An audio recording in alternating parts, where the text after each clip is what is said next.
+2 முடிச்ச மாணவன் என்ன எடுக்கலாம், எப்படியான வாய்ப்புகள்லாம் இருக்குது, அதுக்கான படிப்பு அப்படின்றது என்ன நீங்கள் சஜஸ்ட் பண்ணுறீங்க? ஸோ ஃபஸ்ட்டு நான் சஜஸ்ட் பண்ணுறது வந்து ரெனியூபிள் எனர்ஜி. இந்த அடுத்த ஒரு 5 வருஷத்தில் பார்த்தீங்கன்னா ஒரு 1 கோடி பேருக்கு வேலை வாய்ப்பு இருக்குது.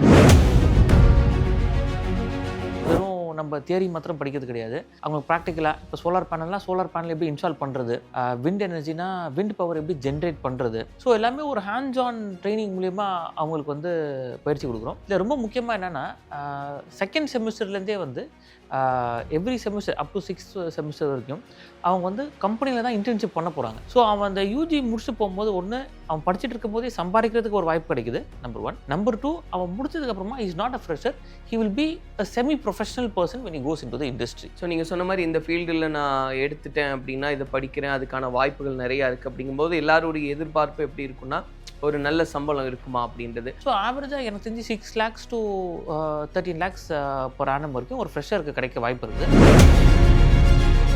ஆர்ட்ஸ் ஸ்டூடெண்ட்டில் நீங்கள் யாரை கேட்டாலும் அவங்க பிகாம் படிக்கணும்னுவாங்க. ஸோ இப்போ BCom general, BCom computer application சிஏன்னு வாங்க. ஸோ இதெல்லாம் வந்து இன்றைக்கி அவுடேட் ஆயிடுச்சு இன்றைக்கி. ஸோ இப்போ பிகாம் ஜென்ரலோ இல்லை பிகாம் சி கம்ப்யூட்டர், ஸோ அதோட ஹையர் வெர்ஷன் தான் வந்து பார்த்தீங்கன்னா இன்றைக்கி இருக்க கரண்ட் இது BCom AI and fintech, artificial intelligence and fintech. நம்ம படிக்கிறது வந்து எதுக்காக முடிச்சோன்னா ஒரு வேலை அப்படின்றது. ஸோ அப்போ இந்த ஸ்கில் செட்லாம் இல்லைன்னா உறுதியாக வேலை கிடைக்காதுன்றது நம்ம தெரிஞ்சுக்கலாம். ஏன்னா போக போக it is going to be very competitive.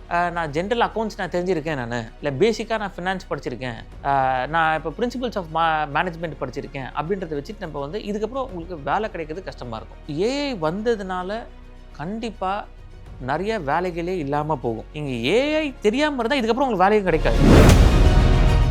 12th முடிச்சதுக்கப்புறம் எந்த மாதிரியான கோர்சஸை எடுக்கலாம், எப்படியான வேலை வாய்ப்புகள் இருக்குது அப்படின்றது பெருவாரியான குழப்பம் அந்த சமயத்தில் நடக்கிறது உண்டு. அது பெற்றோர்களுக்கும் சரி, மாணவர்களுக்கும் சரி. அதுவும் இன்றைய காலகட்டத்தில் அது இன்னும் அதிகமான குழப்பத்தை ஏற்படுத்துது அப்படின்றத பார்க்குற காரணம் ஏஐ எல்லாம் வந்துருச்சு, இதுக்கப்புறம் வேலை வாய்ப்பு இருக்குமா, இருக்கிற வேலையே இல்லாமல் போயிருமே அப்படின்னு நிறைய கேள்விகள் இருக்கும்போது 12th முடிச்சுட்டு நான் என்ன எடுக்கணும்னு நினைக்கிறவங்களுக்கு நிஜமாகவே அது நிறைய குழப்பத்தை உண்டு செய்யுது.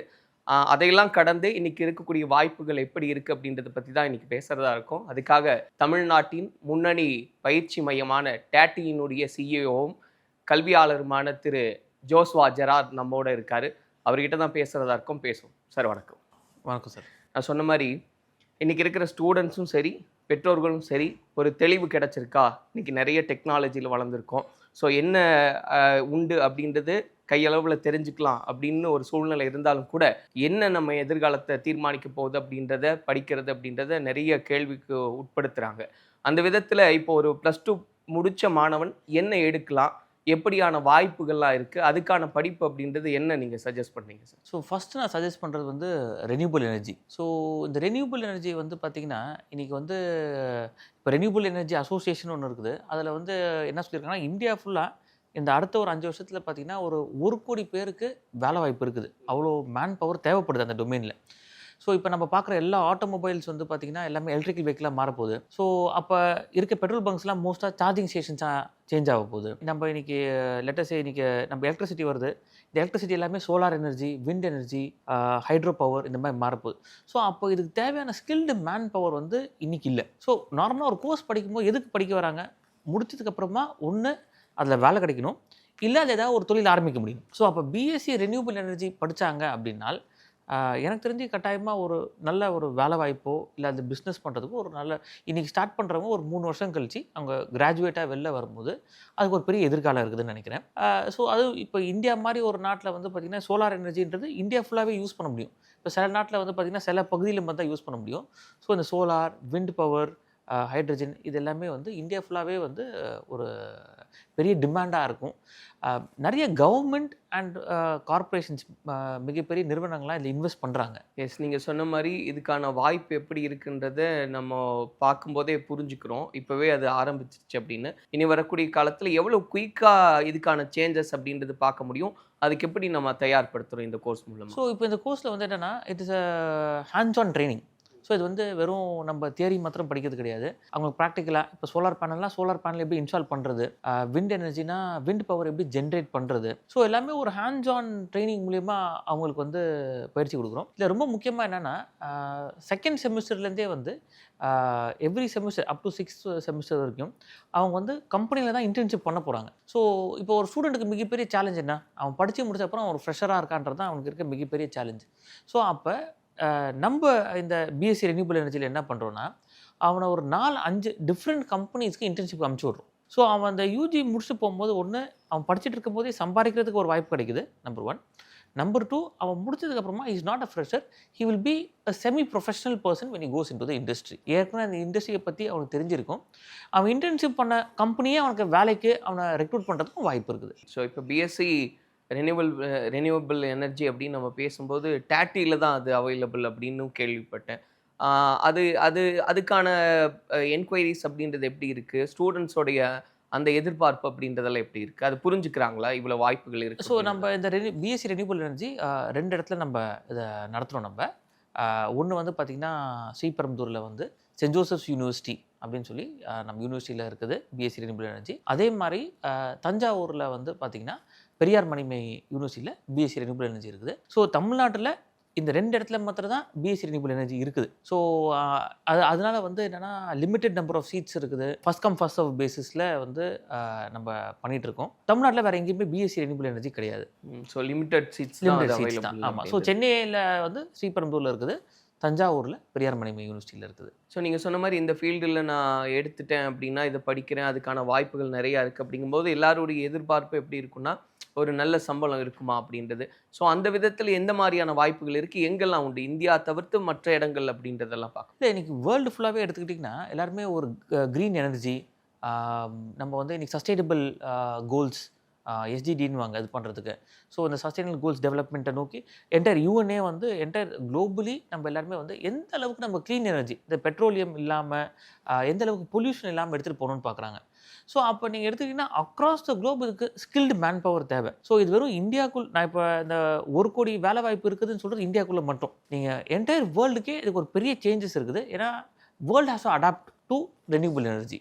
ஸோ நாங்களே வந்து என்ன பண்ணுறோம், இந்த ட்ரைனிங் நடத்தும் போது வெறும் எங்கள் ஃபேக்கல்ட்டிஸ்ன்றது மாத்திரம் இல்லாமல் we are going to have people from various industries, various colleges across the globe to come and take this program. So இவங்களுக்கு கெஸ்ட் லெக்சர்ஸ் கொடுக்குறதோ இல்லை வந்து சில சப்ஜெக்ட்ஸ், சில பேப்பர்ஸ் எடுக்கிறது யாருன்னு பார்த்தீங்கன்னா சிங்கப்பூர்லேருந்து, யூகேலேருந்து, யூஎஸ்லேருந்து நிறைய பேர் வந்து இந்த டாபிக்ஸை பற்றி கிளாஸ் எடுப்பாங்க. இண்டஸ்ட்ரியில் இப்போ கரண்ட்டாக இருக்க ரெனியூபிள் எனர்ஜி சயின்டிஸ்ட் அவங்க வந்து கிளாஸ் எடுப்பாங்க. ப்ளஸ் இந்த ஸ்டூடெண்ட்ஸையும் வந்து நம்ம என்னென்னா இப்போ சிங்கப்பூருக்கோ இல்லை துபாய்க்கோ ஒரு அட்வான்ஸ் கண்ட்ரிக்கு இந்த மாதிரியான இதை பற்றி படிக்கிறதுக்கு ஆன்சைட் ட்ரைனிங்க்கும் நாங்கள் வந்து ஸ்டூடெண்ட்ஸை கூப்பிட்டு போகிறோம். நாங்கள் இன்ட்ரெஸ்டட் ஸ்டூடெண்ட்ஸை வெளிநாடுக்கும் கூப்பிட்டு போகிறோம். அண்ட் அங்கேருந்து ப்ரொஃபஸர்ஸ் இங்கே வந்து கிளாஸ் எடுப்பாங்க. ஸோ இப்போ நான் கேட்ட மாதிரி சார், ஒரு சேலரி அப்படின்றது தான் எல்லாருடைய எதிர்பார்ப்பு இருக்கும். ஒரு இந்த அளவுக்கு வாய்ப்பு உண்டு, இந்த ஸ்கேலில் நம்ம ஸ்டார்ட் பண்ணலாம் அப்படின்ற ஒரு ஐடியா. ஏன்னா இன்றைக்கி இருக்கிற சுச்சுவேஷன் நம்ம பார்க்கும்போது இன்னும் அதிகமாகுது, அதுக்கான வாய்ப்பும் சரி, அதோட டிமாண்டும் சரி அப்படின்னு என்ன அளவில் அந்த பேக்கேஜ் அப்படின்றது இருக்குன்றது. ஸோ ஆவரேஜாக எனக்கு தெரிஞ்சு 6 lakhs to 13 lakhs per annum வரைக்கும் ஒரு ஃப்ரெஷருக்கு கிடைக்க வாய்ப்பு இருக்குது. ஃப்ரெஷருக்கு, ஆமாம், depending upon their skill sets and their ability to learn. But வேலை வாய்ப்புன்றது உறுதி. அண்ட் அதில் வந்து எனக்கு தெரிஞ்சு ஏன்னா இருக்க டிமாண்டுக்கு அவங்க பேசிக்காக அவங்க தெரிஞ்சினாலே காலேஜ் முடிக்கும் போதே they can get a good package. And ஒரு கல்வியாளராக கேட்ட உடனே இந்த கோர்ஸ்க்கு இவ்வளோ வேல்யூ இருக்குது, அதை நம்ம டேட்டியும் ஆஃபர் பண்ணுது அப்படின்னீங்க. அடுத்தபடி என்ன கோர்ஸ் நம்ம பேசலாம், எதுக்கு இன்னும் வேல்யூ இருக்குது அப்படி? ஸோ இப்போ நெக்ஸ்ட் வந்து பார்த்திங்கன்னா இப்போ பிகாம் வந்து ரொம்ப ஃபேமஸ். இப்போ ஆர்ட்ஸ் ஸ்டூடெண்ட்டில் நீங்கள் யாரை கேட்டாலும் அவங்க பிகாம் படிக்கணும்னு வாங்க. ஸோ இப்போ BCom general, BCom computer application சிஏன்னு வாங்க, பிகாம் பேங்கிங் மேனேஜ்மெண்ட் வாங்க. ஸோ இதெல்லாம் வந்து இன்றைக்கி அவுட்டேட் ஆயிடுச்சு இன்றைக்கி. ஸோ இப்போ பிகாம் ஜென்ரலோ இல்லை பிகாம் சி கம்ப்யூட்டர், ஸோ அதோட ஹையர் வெர்ஷன் தான் வந்து பார்த்திங்கன்னா இன்றைக்கி இருக்க கரண்ட் இது BCom AI and fintech, artificial intelligence and fintech. இப்போ எப்படி ரெனியூபிள் எனர்ஜி வந்து நம்ம it is a mixture of engineering and energy எக்கனாமிக்ஸ்ன்னு சொல்லுவோம். அந்த மாதிரி இது வந்து காமர்ஸ், உங்களுக்கு artificial intelligence and fin technology, இது 3 இன்டெகிரேஷன் தான் BCom AI and fintech. So இதில் வந்து அவங்க ஆர்டிஃபிஷியல் இன்டெலிஜென்ஸ், ஏன்னா artificial intelligence is going to be the future. ஒரு ஆர்ட்ஸ் ஸ்டூடெண்ட் எங்கெல்லாம் அப்ளிகேஷன்ஸ் இதை யூஸ் பண்ணலாம், ஆர்டிஃபிஷியல் இன்டெலிஜென்ஸை எப்படிலாம் யூஸ் பண்ணலாம். ப்ளஸ் நீங்கள் ஃபின்டெக்னா என்னென்னா நீங்கள் யூஸ் பண்ணுற ஜிபே, பேடிஎம், இப்போ எல்லாருமே பார்த்தீங்கன்னா ஓலா மணில தான் பே பண்ணுறாங்க, ஊபரில் தான் பே பண்ணுறாங்க. ஸோ உங்கள் பேங்க்ஸே வந்து பார்த்தீங்கன்னா it is moving more towards IT. So இதுக்கப்புறம் யாரும் பேங்க்குக்கு போய் இந்த சலான் ஃபில் பண்ணுறது, ரெசிப்ட் ஃபில் பண்ணுறது இருக்காது. ஸோ இன்னைக்கு கரண்ட்லி இன்னைக்கு transaction 70% of the transaction which happen in India is through online payment. இந்த மாதிரி பேடிஎம் இந்த மாதிரி இதில். ஸோ அப்போ இந்த ஃபின்டெக் அண்ட் ஏஐக்கு வந்து ரொம்ப வேலைவாய்ப்பு, நிறைய வேலைவாய்ப்பு இருக்குது. ஸோ இப்போ ஒரு ஜென்ரல் பிகாம் படிக்கிறத விட, இல்லை அவங்க என்ஜினியரிங் பிகாம் சில பேர் வந்து பிஎஸ்சி பிடெக் சிஎஸ் இல்லை ஐடி போவாங்க. அதெல்லாம் விட பிகாம் ஏஐ அண்ட் ஃபின்டெக்கு இன்னைக்கு நிறைய வேலைவாய்ப்பு இருக்குது. என்னென்ன அடிஷ்னல் வேல்யூ அப்படின்றது இருக்குது சார்? நீங்கள் சொன்ன மாதிரி பிகாம், நானுமே ஒரு பிகாம் தான். அப்படி யோசிக்கும்போது அன்னைக்கு வெறுமனே பிகாமாக இருந்தது. ஆமா. இன்னைக்கு நிறைய மாறும்போது நீங்கள் சொல்கிற மாதிரி ஏஐ ஆகட்டும், இதெல்லாம் ஆடட் அட்வான்டேஜாக இருக்குது. அதையும் சேர்த்து எப்படி அது எல்லாமே கிளப் பண்ணி பிகாமோடு சேர்ந்து வரும்? ஆமாம். ஸோ இந்த கோர்ஸில் வந்து பார்த்தீங்கன்னா அவங்க block chain, fin technology, artificial intelligence, data science, machine learning, so இது எல்லாத்தையுமே அவங்க வந்து இதில் படிப்பாங்க. நம்ம படிக்கிறது வந்து எதுக்காக? முடிச்சோன்னா ஒரு Yes. ஒரு வேலை நல்ல வேலைக்கு கிடைக்கும் போகணும். அப்படின்றது. ஸோ அப்போ இந்த ஸ்கில் செட்லாம் இல்லைன்னா உறுதியாக வேலை கிடைக்காதுன்றது நம்ம தெரிஞ்சுக்கலாம். ஏன்னா போக போக it is going to be very competitive. So இப்போ இந்த காம்படிட்டிவ் வேர்ல்டுக்கு நான் ஜென்ரல் அக்கௌண்ட்ஸ் நான் தெரிஞ்சிருக்கேன், நான் இல்லை பேசிக்காக நான் ஃபினான்ஸ் படிச்சிருக்கேன், நான் இப்போ பிரின்சிபல்ஸ் ஆஃப் மேனேஜ்மெண்ட் படிச்சிருக்கேன் அப்படின்றத வச்சுட்டு நம்ம வந்து இதுக்கப்புறம் உங்களுக்கு வேலை கிடைக்கிறது கஷ்டமாக இருக்கும். ஸோ அப்போ ஒரு நல்ல கரியர் இருக்குன்னா கண்டிப்பாக அப்போ பிகாமில் நம்ம இந்த ஜென்ரல் பேங்கிங் மேனேஜ்மெண்ட் இல்லை கம்ப்யூட்டர் அப்ளிகேஷன்ஸ்க்குலாம் high end BCom AI and fintech is the best possible degree. So நான் கேட்டப்போ இப்போ 2 கோர்ஸ் பற்றியும் என்கிட்ட சொன்னீங்க. அடுத்ததாக என்ன கோர்ஸும் பார்க்கலாம்? ஸோ இப்போ நிறைய பேருக்கு வந்து இப்போ மீடியா சம்மந்தத்தில் ஒரு மீடியா சம்மந்தமாக போகணும் அப்படின்ற ஒரு பெரிய இன்ட்ரெஸ்ட் இருக்குது. ஸோ அப்போ அந்த இன்ட்ரெஸ்ட் வந்து பார்த்தீங்கன்னா இதுக்கு முன்னாடி கரண்ட்லி பீப்புள் வந்து பார்த்தீங்கன்னா விஸ்காம் படிக்க போவாங்க. ஸோ விஸ்காம் படிச்சுட்டு ஒரு ஃபார் எக்ஸாம்பிள் அவங்க போகிறாங்கன்னா they can become a technician. It is a base level, entry level course. நீங்கள் அதுக்கப்புறமா if you want to become an expert, நீங்கள் தனியாக ஸ்க்ரீன் ப்ளே ஸ்கிரிப்ட் ரைட்டிங் எங்கேயாவது போய் படிக்கணும், ஃபிலிம் டைரக்ஷன் போய் படிக்கணும், இல்லை சவுண்ட் ப்ரொடக்ஷன் அது தனியாக போய் படிக்கணும். ஸோ அப்போ BSc in film and television production அப்படின்ற ஒரு கோர்ஸ் இருக்குது. ஸோ இது நீங்கள் படிக்கும்போது என்னென்னா screen play script writing, film direction, production. So இப்போ ப்ரொடக்ஷன் இப்போ நிறைய பேர் நினச்சிக்கிறாங்க பணம் இருந்தால் தான் ப்ரொடியூசர் ஆக முடியும். Let us say you have a great idea and you know how to prepare a business plan. நீங்கள் அமேசான் ப்ரைமுக்கோ டிஸ்னி ஹாட்ஸ்டாருக்கோ நெட்ஃப்ளிக்ஸ்க்கோ போய் you can sell your story. So அப்போ ப்ரொடக்ஷன்னா என்ன அப்படின்றது they are not having expertise. So அப்போ becoming expert in a domain, அதாவது நீங்கள் இன்றைக்கி வந்து எனக்கு நிறைய விஷயம் தெரியும் எல்லாமே பேசிக் லெவலில் இருந்தால் யூ கேனாட் சர்வை. ஸோ அப்போ நம்ம BSc in film and television ப்ரொடக்ஷனில் we make sure they are expert in screen play script writing, film direction, sound production, ஒரு மைக்ரோ சீரிஸ் எப்படி எழுதுறது, ஒரு மினி சீரிஸ் எப்படி எழுதுறது. ஸோ இன்றைக்கி இண்டஸ்ட்ரிக்கு என்ன தேவை. ஸோ இப்போ இன்றைக்கி க்ரியேட்டிவ் கண்டென்ட் ரைட்டிங்ன்றது ரொம்ப முக்கியமானது.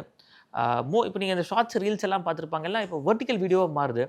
So vertical video production. So இவங்க படிக்கும் போதே என்னென்னா எப்படி வெர்டிக்கல் வீடியோ ப்ரொடக்ஷன் பண்ணுறது, how can you earn money from YouTube when you are studying itself, எப்படி நீங்கள் ஒரு மைக்ரோ சீரிஸ் இல்லை மினி சீரிஸ் இப்போயே ப்ரொடியூஸ் பண்ண முடியும் நீங்கள் அப்படின்றதுக்கெலாம் வந்து நம்ம ஒரு இந்த கோர்ஸில் வந்து சொல்லிக் கொடுக்குறோம். BSc film and television production.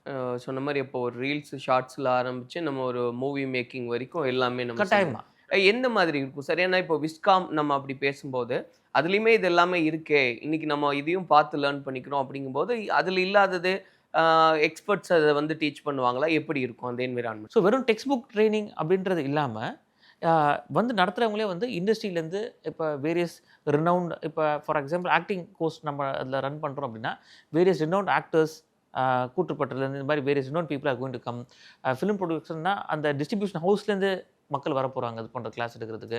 So industry people தான் வந்து இந்த ப்ரோக்ராமே ரன் பண்ண போகிறாங்க. ஓகே. ஸோ என்ன இருக்குன்றது எல்லாமே நம்ம டீச் பண்ணிடுவோம். அண்ட் அதில் expert level, not the basic level, இல்லை எல்லாமே அவனுக்கு வந்து ஹை அண்ட் எக்ஸ்பர்ட் லெவலில் அவனை கொண்டு வந்துடுவோம் நம்ம. அண்ட் இதை தாண்டி டேட்டி பற்றி பேசும்போது இதெல்லாம் சொல்லி தரும்போது அவங்களுக்கு எந்த அளவுக்கு அதில் ஒரு எக்ஸ்பீரியன்ஸ் இருக்குது, நீங்கள் சொன்ன மாதிரி எக்ஸ்பர்ட்ஸை வச்சு தான் நாங்கள் பண்ணுறோம் அப்படின்னா அவங்க எவ்வளோ நாளாக பண்ணுறாங்க, எவ்வளவு நம்பகத்தன்மையோட பண்ணுவாங்கன்ற கேள்வியெல்லாம் நிறைய பேருக்கு இருக்கும் இல்லையா? அதை பேஸ் பண்ணி அப்போ டேட்டியை பற்றி சொல்லுங்கள் சார். எவ்வளோ உறுதியாக இதை நம்ம பண்ண முடியும்? நாங்கள் வந்து பார்த்தீங்கன்னா ஆல்மோஸ்ட் ஒரு 40 இயர்ஸாக இந்த இண்டஸ்ட்ரியில் இருக்கோம். இந்த ஸ்கில் ட்ரைனிங் இந்த மாதிரி ட்ரைனிங் ப்ரோக்ராம் நடத்திட்டு இருக்கோம். இது வரைக்கும் ஒரு 5 lakh பீப்புளுக்கு மேலே வந்து நம்ம ட்ரெயின் பண்ணியிருக்கோம் வேரியஸ் டொமைன்ஸில். ஸோ மெயினாக இந்த கோர்ஸில் நம்ம சொன்ன மாதிரி என்னென்னா, ஸோ இப்போ இருக்க எல்லா ப்ரொஃபஸரும் வந்து regular professors UGC qualified professors இல்லாமல் we are having lot of industry experts who are having good knowledge from the industry. So they will அவங்க வந்து நிறைய பேர் வந்து they are going to spend a lot of time in training and molding the students. நாங்களும் வந்து இந்த ஸ்டூடெண்ட்ஸை வந்து இப்போ வெளிநாடு கூட்டு போகிறோம். வெளிநாட்டுக்கு அவங்களுக்கு ஒரு இமர்ஷன் ப்ரோக்ராம் மாதிரி கூட்டு போய் அங்கே இருக்க சிஸ்டம்ஸ் எப்படி இருக்குது, ஸோ நாளைக்கு அவங்க அங்கேயும் ஒரு வேலை வாய்ப்பு கிடைக்கலாம் அப்படின்றது. அங்கே இருக்க ப்ரொஃபஸர்ஸ், ஸோ இப்போ ஒரு கனெக்டிங் இப்போ நிறைய பேருக்கு வந்து எனக்கு சிங்கப்பூரில் வேலை கிடைக்குமா இல்லை துபாயில் வேலை கிடைக்குமான்னு எப்போ நினைப்பாங்கன்னா காலேஜ் முடிச்ச அப்புறம் நினைப்பாங்க. பட் ஏற்கனவே இவங்க சிங்கப்பூருக்கு போயிட்டு வராங்க, இல்லை துபாய்க்கு போயிட்டு வராங்க, இல்லை யூகேக்கு போயிட்டு வராங்கன்னா இந்த ப்ரோக்ராம் நடக்கும்போது இவங்கலாம் போவாங்க. They will be travelling. So அங்கேருந்தும் students and professors will be coming in for this particular programme. So அப்போ network will be built already. So நீங்கள் ஃப்ரெஷ்ஷாக போய் ஓகே எனக்கு வந்து இப்போ எப்படி நான் சிங்கப்பூருக்கு போகிறது, எப்படி நான் துபாய்க்கு போகிறது அப்படின்றது உங்களுக்கு இருக்காதுன்ற at the end of the program. So all these people எங்கள் கூட இருக்கவங்களாம் ஒரு 15 years they're associated with us and நாங்கள் ஒரு 40 years-ஆக இருக்கோம். ஸோ நிறையா கவர்மெண்ட்டுக்காக ப்ரைவேட் காலேஜஸில் ஏற்கனவே வந்து ஒரு 5 lakh பீப்புளுக்கு மேலே நம்ம ட்ரெயின் பண்ணியிருக்கோம் இது வரைக்கும். இப்போ அந்த பேசிக்காக நம்ம ஆரம்பிக்கும் போது நான் சொல்லியிருந்த மாதிரி ஏஐ வந்துருச்சு, இதுக்கப்புறம் நிறைய வேலை வாய்ப்புகள்லாம் இல்லாமல் போயிடும் அப்படின்லாம் பேசுகிறாங்க. அப்படி இருக்கும்போது நீங்கள் சொன்ன இந்த கோர்சஸ் அப்படின்னு நம்ம பேசும்போது இதனால் ஏஐ வந்துருச்சு, பிரச்சனை இருக்குது அப்படின்னு புரிஞ்சுக்கலாமா, இல்லை அது வேல்யூ ஆடட் தான் அதனால ஒரு அட்வான்டேஜ் இருக்குன்னு எப்படி அதை புரிஞ்சுக்கிறது? ஏஐ வந்ததுனால கண்டிப்பாக நிறைய வேலைகளே இல்லாமல் போகும். அதில் வந்து எந்த மாற்று கருத்துமே கிடையாது. ஸோ இப்போ நீங்கள் நிறைய இடத்துல பார்த்தீங்கன்னா டிரைவர்லெஸ் கார்ஸ் வந்துருச்சு. ஸோ அந்த மாதிரி we can keep on going. இப்போ நம்ம சாட் ஜிபிடி யூஸ் பண்ணுறோம். முன்னாடிலாம் வந்து நம்ம இதுக்கெல்லாம் வந்து நிறைய ரிசர்ச் பண்ணணும், நம்ம பிஹெச்டி ஸ்காலர்ஸை தேடுவோம். நம்ம இப்போ ஒரு கண்டென்ட் எழுதணும்னு நினைக்கிறோம், நம்ம இப்போ மெட்டா ஏஐ இதெல்லாம் நம்ம கேட்டு நம்ம அப்படியே. ஸோ அப்போ இன்றைக்கி உங்களுக்கு தெரிஞ்சிருக்கணும் நம்ம ஒரு இங்கிலீஷ் ப்ரொஃபஸர் தேவை. ஸோ லாட் ஆஃப் திங்ஸ் நிறைய ஏஐ வந்ததுனால நிறைய வேலை வாய்ப்பு போயிருக்குது. பட் நீங்கள் ஏஐ தெரியாமல் இருந்தால் இதுக்கப்புறம் உங்களுக்கு வேலையும் கிடைக்காது. ஸோ அப்போ நீங்கள் அதில் எக்ஸ்போர்ட் ஆகிட்டீங்கன்னா கண்டிப்பாக உங்களுக்கு வேலை கிடைக்கும். ஸோ இப்போ ஏஐ உங்களுக்கு தெரிஞ்சதுன்னா ஹவு டு யூஸ் ஏஐ. இப்போ நிறைய பேர் இன்றைக்கி ப்ராம்ப்ட் இன்ஜினியரிங்னா என்னன்னு தெரியாது, எப்படி என்ன ப்ராம்ப்ட் போட்டால் உங்களுக்கு அவுட்புட் வரும்ன்றது தெரியாது. ஸோ அதுதான் நம்ம பிகம் ஏஐ இன் ஃபின்டெக்கில். ஸோ நீங்கள் கோடிங் தெரிஞ்சிருக்கணும்னு அவசியம் இல்லை. நீங்கள் காமர்ஸ் பேக்ரவுண்ட்லேருந்து வர ஸ்டூடெண்ட் தான் பிகம் ஏஐ இன் ஃபின்டெக் போகிறாங்க. நீங்கள் ஏற்கனவே கம்ப்யூட்டரில் எக்ஸ்போர்ட்டாக இருக்கணும்னு அவசியமே கிடையாது. You can have basic knowledge entry level and you can come. So இப்போ நம்ம பேசின கோர்சஸ் எல்லாமே ஏஐ சேர்ந்தே நம்ம படிக்கிறனால அது இன்னும் அட்வான்டேஜாக கட்டாயமா. இப்போ நீங்கள் நான் சொன்ன மாதிரி இப்போ ஃபிலிம் அண்ட் டெலிவிஷன் ப்ரொடக்ஷன்னா நம்ம அதை இன்னைக்கு வெர்டிக்கல் வீடியோ, ஸோ இன்னைக்கு கரண்ட்லி எப்படி இன்னைக்கு என்ன நடந்துட்டு இருக்குது, ஃபியூச்சர் எப்படி இருக்க போகுது அப்படின்றத நம்ம அவர் அனலைஸ் பண்ணோம். ஸோ 3 years கழிச்சு அந்த ஸ்டூடெண்ட் வந்து ஹீ ஷுட் பி எம்ப்ளாயபிள். இல்லைன்னா there is no point in studying the degree. So அப்போ vertical video is going to be the future. உங்கள் ஷார்ட்ஸ் ரீல்ஸ் எடுக்கிற மாதிரி. ஸோ அப்போ அதுக்கேற்ற மாதிரி ஸ்க்ரீன் ப்ளே ஸ்கிரிப்ட் ரைட்டிங் சொல்லிக் கொடுக்கணும். நீங்கள் இன்னும் பழைய ஸ்டைலே நம்ம சொல்லி கொடுத்துருக்க முடியாது. ஸோ இன்றைக்கி ஃபியூச்சரில் அந்த ஃபிலிம்ன்றத விட ஸோ ஃபிலிம்ஸ் கண்டிப்பாக இருக்கும், but it is moving towards mini series, micro series இந்த மாதிரி நிறைய வரப்போகுது. ஸோ அதுக்கேற்ற மாதிரி நம்ம ஸ்டூடெண்ட்ஸ் தயார் பண்ணணும். ஸோ அப்போ all these 3 courses are industry orient. இண்டஸ்ட்ரியிலேருந்து தான் கரிக்குலம் எடுத்திருக்கோம். ஃப்யூச்சரில் இதுக்கு ஒரு பெரிய வேலை வாய்ப்பு இருக்குது, ஒரு டொமைனில் ஒரு பெரிய ஒரு ஓப்பனிங் இருக்குது. அதை பேஸ் பண்ணி தான் அந்த கோர்ஸே இஸ் அவுட்லைன். இப்போ இதெல்லாம் பேசும்போது நீங்கள் சொன்ன மாதிரி டேட்டி பற்றி இது இவ்வளோ விஷயங்கள் இருக்குது அப்படின்றதெல்லாம் கடந்தும் கூட ஏன் நான் டேட்டியில் படிக்கணும் அப்படின்ற ஒரு கேள்வி இருக்கும் இல்லையா? ஃபெசிலிட்டிஸ் அப்படின்னு பார்க்கும்போது மற்ற இடங்களில் இல்லாதது இங்கே என்ன இருக்குது அப்படின்ற கேள்விக்கு என்ன பதில்? ஸோ இப்போ நம்ம சென்னையில் நடத்தும் போது பார்த்தீங்கன்னா it is 60 acre campus. Saint Joseph யூனிவர்சிட்டியில் நடக்குது இந்த programme. It is 60 acre campus. நம்மளுக்கு எல்லா state of the art infrastructure இருக்குது. We have bus facility, mess, hostel facilities, lab setups, huge classrooms, auditoriums, ground. So it's a huge campus in which you are studying. இது வந்து நம்ம இப்போ இந்த course படிக்க வரோம்னு சொல்லும் போது இட் இஸ் நாட் ஒரு இன்ஸ்டியூட் லெவல்லையோ இல்லை ஒரு பில்டிங்லையோ கிடையாது. It is 60 acre campus. Similarly இப்போ நம்ம பெரியார் மணிமை யூனிவர்சிட்டியில் நம்ம தஞ்சாவூரில் படிக்கும்போது it's a huge campus with access to library, lab facilities, bus facilities, hostel facilities. So இப்போ ஃபார் எக்ஸாம்பிள் வேறு ஊர்லேருந்து வராங்கன்னா இங்கே தங்கி படிக்கலாம். அவங்களுக்கு என்னெல்லாம் தேவையோ, ஸோ ஒரு இன்டர்நேஷ்னல் லெவலில் உங்களுக்கு ஒரு டாப் நாட்ச் என்னெல்லாம் ஃபெசிலிட்டிஸ் இருக்குதோ எல்லா ஃபெசிலிட்டிஸுமே வந்து உங்களுக்கு சென்னையிலையும் இருக்குது, சிம்லர்லேயும் உங்களுக்கு தஞ்சாவூர்லேயும் இருக்குது. Students will be updated. நான் ஃபைனல் இயர் போகும்போது அன்றைக்கி ட்ரெண்டில் என்ன இருக்குது, நீங்கள் எந்த டொமைன் எடுத்தாலும் அன்றைக்கி ட்ரெண்டில் இந்த டொமைன்ஸ் இந்த ஸ்கில்ஸ் இருக்கும். ஸோ நாங்கள் எங்கள் ஸ்டூடெண்ட்ஸை எப்படி நாங்கள் எதிர்பார்க்குறோன்னா they should be choosing the company. நான் எந்த கம்பெனியில் என்ன வேலைக்கு, என்ன ஜாப் டிஸ்கிரிப்ஷன், என்ன சேலரிக்கு போகணுன்றது நம்ம ஸ்டூடெண்ட் தான் டிசைட் பண்ணுமே தவிர கம்பெனி வந்து டிசைட் பண்ணக்கூடாது. ஸோ அந்தளவுக்கு தான் நம்ம ஸ்டூடெண்ட்ஸை ட்ரெயின் பண்ணுறோம். ஸோ நாங்களே இப்போ வந்து பார்த்திங்கன்னா அவங்களுக்கு இந்த இன்டர்ன்ஷிப் கொடுக்குறோம் நம்பர் 1. அது இல்லாமல் பிளேஸ்மெண்ட்டுக்கு எல்லா சப்போர்ட்டும். ஸோ காலேஜுக்குள்ளேயே உங்களுக்கு ஒரு 50 to 100 கம்பெனிஸ்க்கு மேலே வந்துடுவாங்க. ஸோ ஸ்டூடெண்ட்ஸ் வெளியில் போய் தேடவே தேவையில்லை. ஸோ அவங்க வேலை வாய்ப்பு இஸ் கேரண்டீட். இல்லை அதுதான் கேட்க வந்தேன். ஏன்னா இப்போது நிறைய பேர் இது பார்த்தவங்க கோர்ஸை பற்றி பேசியாச்சு எல்லாமே சரி. ஆனால் ஆப்பர்ச்சுனிட்டின்னு வரும்போது ஏன்னா எல்லாருமே சொல்கிறது என்னென்னா எங்ககிட்ட படிச்சீங்க அப்படின்னா 100% வேலைவாய்ப்பு உறுதி செய்கிறோன்னு. ஆனால் அது உண்மையாகவே இருக்கா அப்படின்றது கேள்வியாக இருக்கும்போது அப்போ டாட்டி அதில் எந்த அளவுக்கு உறுதியாக இருக்குது? அந்த வேலை வாய்ப்பை எப்படி உறுதிப்படுத்துறீங்க? வேலை வாய்ப்பு இருக்குதுன்னா ஒரு பக்கம் வேலை வாய்ப்பு இருக்குது, மாணவர்களும் ஒரு பக்கம் இருக்காங்க. பட் அந்த கரெக்டான ஸ்கில்ஸ் இருக்குதா இல்லையான்றது ஒரு மிகப்பெரிய கேள்வி. நெக்ஸ்ட்டு ஸ்கில்ஸுக்கு அடுத்தது இந்த எமோஷனல் இன்டெலிஜென்ஸ், பர்சனாலிட்டி டெவலப்மெண்ட், இந்த கம்யூனிகேஷன் ஸ்கில்ஸ், இந்த லீடர்ஷிப், டீம் பில்டிங், ஒரு ஒரு இடத்துக்கு போனால் நம்ம சேர்ந்து ஒர்க் பண்ண முடியுமா இதெல்லாம். ஸோ இது எல்லாமே இப்போ அந்த ரெகுலர் சிலபஸ் அந்த கோர்சஸ் இல்லாமல் we teach them on personality development, soft skills, communication அது ஸ்கில்ஸ். ரெகுலராகவே ஆமாம். ஸோ அவனுக்கு ஃபர்ஸ்ட் இயர் போகும்போதே அவனுக்கு ஒரு பிரிட்ஜ் கோர்ஸ் மாதிரி வச்சு அவனுக்கு ஒரு இங்கிலீஷ் கம்யூனிகேஷன் ஸ்கில்ஸ் எல்லாம் சொல்லிக் கொடுக்குறோம். எமோஷனல் இன்டெலிஜென்ஸ் ஃபைனல் இயர் படிக்கும்போது அவனுக்கு அந்த பிளேஸ்மெண்ட் ட்ரைனிங், எப்படி ஒரு ரெஸ்யூமே ப்ரிப்பேர் பண்ணுறது, ஒரு குரூப் டிஸ்கஷன் எப்படி அட்டென்ட் பண்ணுறது, ஸோ பிளேஸ்மெண்ட்டுக்கு தேவையானதெல்லாம் நம்ம சொல்லிக் கொடுக்குறோம். அண்ட் நாங்கள் இந்த சென்னையிலையும் சரி, தஞ்சாவூர்லேயும் சரி, 2 இடத்துலையும் we have incubation centre. So அப்போ இன்குபேஷன் சென்டர்னா என்னன்னா, யாருக்காவது பிஸ்னஸ் ஆரம்பிக்கணும்னு நினைக்கிறாங்க, ஃப்ரம் த ஃபர்ஸ்ட் இயர் நினைக்கிறாங்கன்னா, அவங்களுக்கு தேவையான space, internet facilities and all accessories whatever they require we give it to the students. So we are அவங்களுக்கு வேலை வாய்ப்பு மாத்திரம் இல்லை, அவங்க நாளைக்கு ஏன் ஒரு ஆண்டர்ப்ரனர் ஆகக்கூடாது அப்படின்ற ஒரு இதுக்கும் அந்த ஃபுல்ஃபில்மெண்ட்டுக்கும் நம்ம வந்து எல்லா ஃபெசிலிட்டியுமே ஃப்ரீ ஆஃப் காஸ்ட் நம்ம கொடுக்குறோம் ஸ்டூடெண்ட்ஸுக்கு for them to become an entrepreneur. நான் ஃபைனலாக சார் இப்போ இவ்வளோ நேரம் பார்த்தவங்க எப்படி நான் அட்மிஷன் எனக்கு வேணும் அப்படிங்கும்போது எப்படி அப்ரோச் பண்ணுறதுன்றது? ஸோ அப்போ இன் பர்சனில் வரதா இருந்தால் என்டையர் திருச்சி, தஞ்சாவூர் இந்த மாதிரி இங்கே மற்ற எந்த சரௌண்டிங்கில் இருந்தாலும் டேரெக்டாக பெரியார் மணிமேகலை யூனிவர்சிட்டிக்கு வந்து அங்கே அட்மிஷன் பிளாக்ல வந்து அவங்க வந்து அட்மிஷன் ஜாயின் பண்ணிக்கலாம். நீங்கள் மற்றபடி சென்னை, காஞ்சிபுரம், திருவள்ளூர், அரக்கோணம் இந்த பெல்ட்டில் இந்த சைடில் இருக்கவங்க அவங்க சென்ட் ஜோசப்ஸ் யூனிவர்சிட்டி ஸ்ரீபெரும்புதூரில் வந்து அங்கே அட்மிஷனில் வந்து டேரெக்டாக இன் பர்சன் வந்து அட்மிஷன் பண்ணிக்கலாம். ஆன்லைனில் அவங்க அதை பற்றி என்கொயர் பண்ணணுன்னா tati.in TATTI.in. ஸோ இந்த வெப்சைட்டுக்கு போனோன்னா இதை பற்றின டீட்டெயில்ஸ் இருக்கும். அவங்க ஆன்லைன்லையும் இதை பற்றி என்கொயர் பண்ணிக்கலாம் சார். ஒரு கிளியர் கட்டாக நிறைய விஷயங்களை வந்து சொல்லியிருக்கீங்க. என்னென்ன மாதிரியான ஆப்பர்ச்சுனிட்டிஸ் இருக்குது இந்த ஃபீல்டில் அப்படின்னு பார்த்துட்டு இருக்கிற ஸ்டூடெண்ட்ஸ்க்கும் சரி, அவங்களுடைய பேரண்ட்ஸ்க்கும் ஒரு கிளாரிட்டி கிடச்சிருக்கோம் அப்படின்னு நம்புவோம். கண்டிப்பாக அவங்களும் அதை யூஸ் பண்ணிக்குவாங்க அப்படின்றது புரியுது. நன்றி. Thank you sir. தேங்க்யூ.